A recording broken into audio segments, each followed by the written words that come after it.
Hey guys, and welcome to Back of Beyond Tech. So we're going to start a new series of build guides. So once a month I'm going to do a build guide on a theme. And this month, given that all the push has been on the GPU end of the market, I thought I'd do a VR ready PC. So this will be a computer that will play at 1080p Ultra, no problem. It'll play at 1440p medium to high settings, no problem.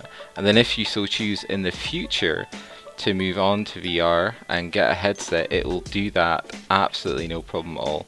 So I'm using PC Part Picker here. I'm just going to change it, defaulted to the US. We're actually in the UK. There we go, much better. I'm going to link my parts list in the video description below. I'll also put a link to PC Part Picker in the video description below. It's a great website if you're ever not sure what's going to work with what or compatibility issues, and just for tracking the price of things, it's fantastic. I highly recommend it. I've used it for a long time, and I think you should be using it too. So let's get started, guys. So the chip, it was a really easy choice. We're going to go with the Intel Core i5-6600K. Now, the reason I've gone with this is a couple of reasons. So Skylike's been out for a while. It's a pretty good platform. It's the newest IPC. There's no point in going with something like a 4670 or a Haswell eChip.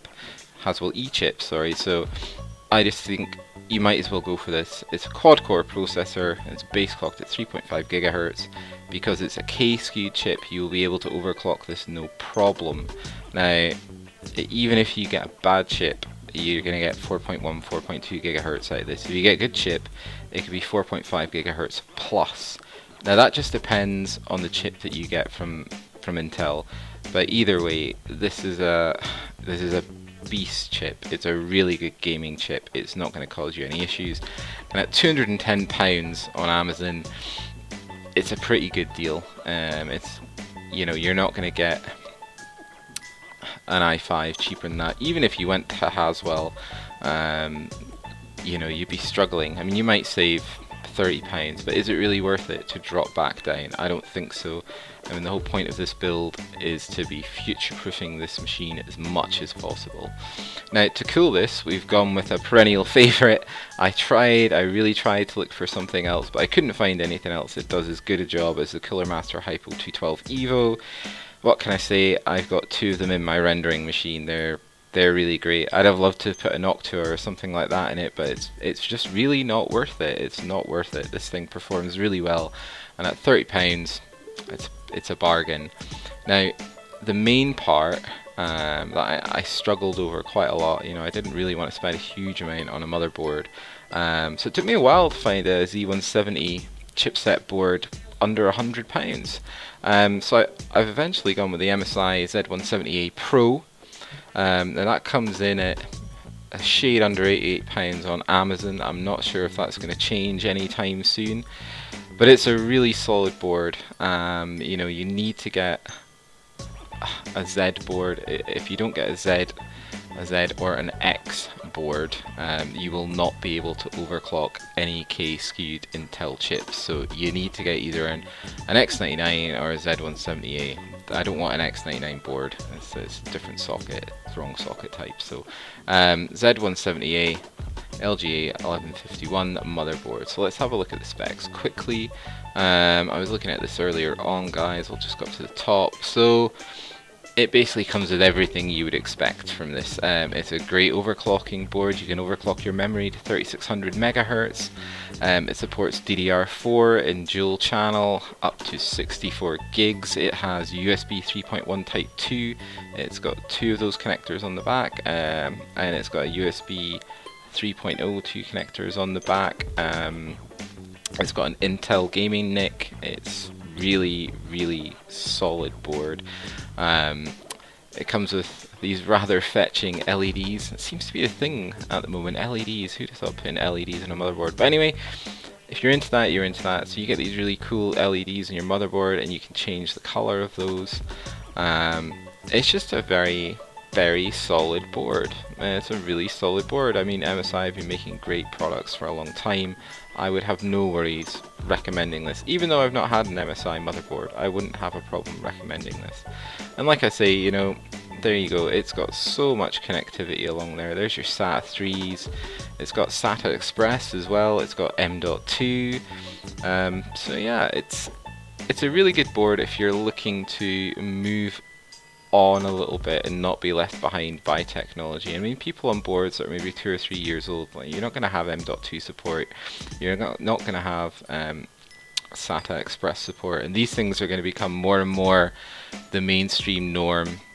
As you know, with technology, as the price comes down, you know, more and more people are going to jump onto this. And M.2 is worth it, by the way. I have an M.2 drive. Very, very happy with that. It also has another thing that I'm quite interested in. It's got a steel armor. So steel armor is their basically PCI reinforced slots. So you're much less likely to damage a PCI slot taking in and out of graphics cards, which is really good. I mean, I've never damaged the PCI slot, but I can see how it could happen if you're a bit heavy-handed with things. So yeah, it's a really solid board. Can't say anything more than that. Oh yeah, it's got audio boost technology, which basically means that it has an isolated audio circuit. So again, the onboard audio solution looks really solid on this board. So £87, yeah, it's good board. You can't go wrong with that. The memory, we've gone with 16 gigs, so that's a 2x8 gig kit from Kingston. It's Fury memory. It's clocked at 2400 megahertz. Do not worry about the clock speed. You will be able to overclock this memory no problem on that MSI board. Easily overclock it. And that's coming in at £66. And again, that's not so bad. Memory, for some reason, it's still quite expensive. Sorry about that, guys, it's my dog. It's still quite expensive in this country. So yeah, you're just going to have to pay for it. You could go with 8 gigs if you want to, but I really just think that, again, trying to future-proof this machine as possible, plus leaving room to expand in the future, I think 16 gigs is a good place to be. Certainly every machine I've had for the past 5 years has had at least 16 gigs of memory in it, and I've benefited a lot from that.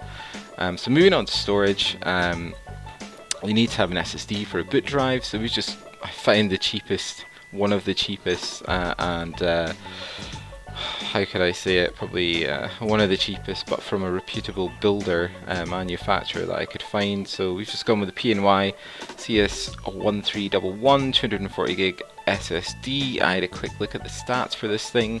Read-write speeds are fine. It gets pretty good reviews. I think the read-write speeds are up there, 520 and 550 megabit per second.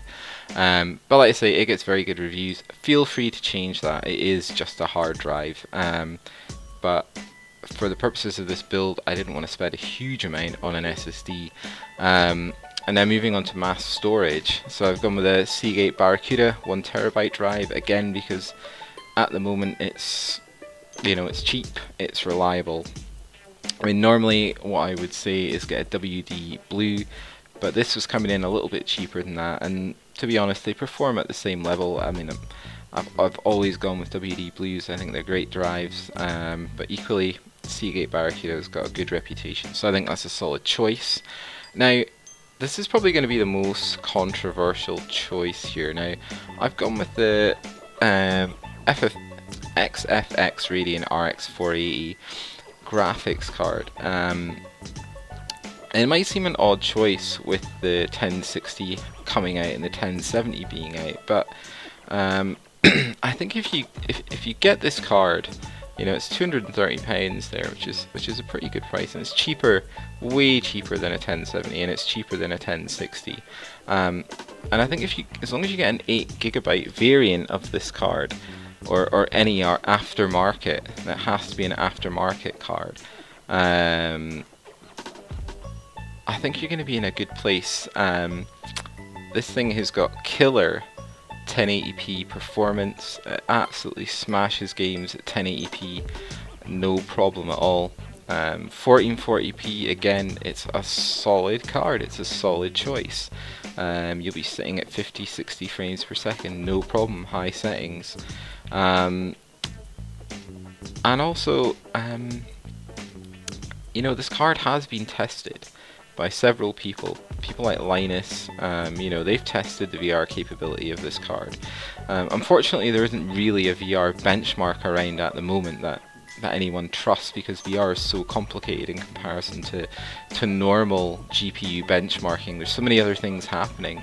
But I watched the video that Linus released, and I'll link that in the description below, a few weeks ago, and they were quite impressed, you know, and I think they did comment that, you know, AMD might have brought a VR capable card to the masses. So that's why I've gone with that, guys. I've gone with that purely because of the price, the performance you're getting for it, and also that 8GB memory, that 8GB video memory buffer is going to do you no harm in VR, and especially things like 1440p gaming.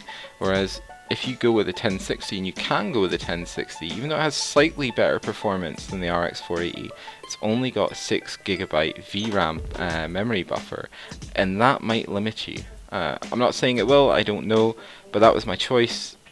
You know, feel free to change it if you want to change it. So the case, we're just going with a Silverstone PS11BW ATX mid-tower case, and this is a pretty basic case.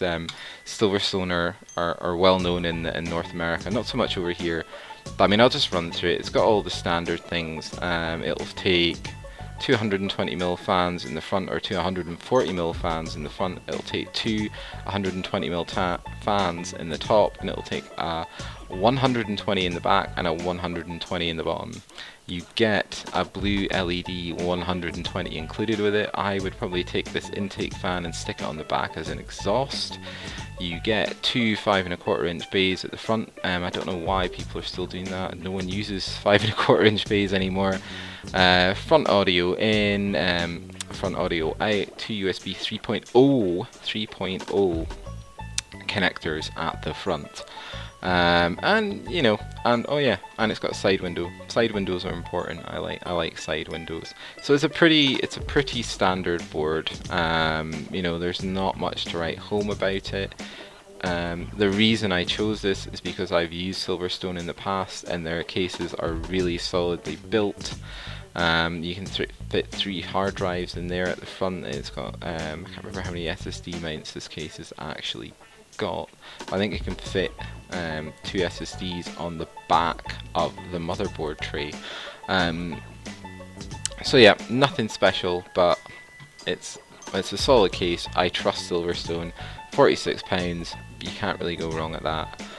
The power supply, again, I just went with the cheapest kind of 550 watt power supply I could find that was semi-modular, but also had a reasonable amount of energy efficiency. I think it's a good thing to do. You know, if you're going to be gaming on this thing a lot, I have my machines on pretty much 24/7. Both my power supplies are Gold Plus rated, and I'm sure that's saving me money, and it's better for your components. It's that simple.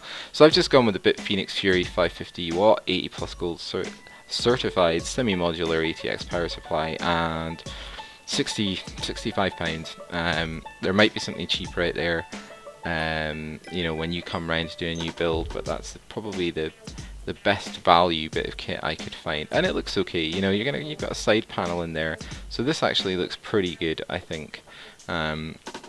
And the cables are sleeved, so I like that as well. The cables do look quite nice in this. But yeah, that power supply will be plenty powerful enough for this build. I mean, this build is only pulling 362 watts. So that's it, guys. So all in, it comes in at £831.90 if you are in Britain. If you're in the US, give me 1 minute and I'll just change the currency when this catches up. Here we go. So what are we coming in at? Yeah, in the States we're coming in at $887, sorry, 52 cents. Pretty good value. I think that's pretty good value there. There's a lot of Best Buys in there. So that's it, guys. That's my VR ready PC. I think it's a pretty solid build. I think there's a lot of future proofing in there, and I think I've left a lot of expandability in there. Again, I think your choice in graphics card is probably going to come down to personal choice. You know, if you're an Nvidia guy, get a 1060. You won't be disappointed. You'll just be paying more money. If it was me personally, I would go with a board partner RX 480. I think that's the choice to make if you just want to max out 1080p, be able to play at 1440p, and be ready for VR. I think that's where you need to be. Although thinking about it, the other choice you could make, if you could find a board partner GTX 970, that would be a solid choice of card actually. But I don't know, with the lower VRAM buffer there, the 4 GB memory on that card, it might not be worth it. But that's it, guys. I'm going to get on out of here, and like I say, every month I'll try and do one of these builds. If you want to see a themed build, put a comment in or send an email on, or catch up with me on Facebook or Twitter. It's all linked at the end of the video and in the description. So take it easy, guys. Enjoy your weekend. If you like the video, like it. If you don't like it, dislike it. If you dislike it, leave a comment, and don't forget to mash that subscribe button. Catch you later in some more tech videos. Bye.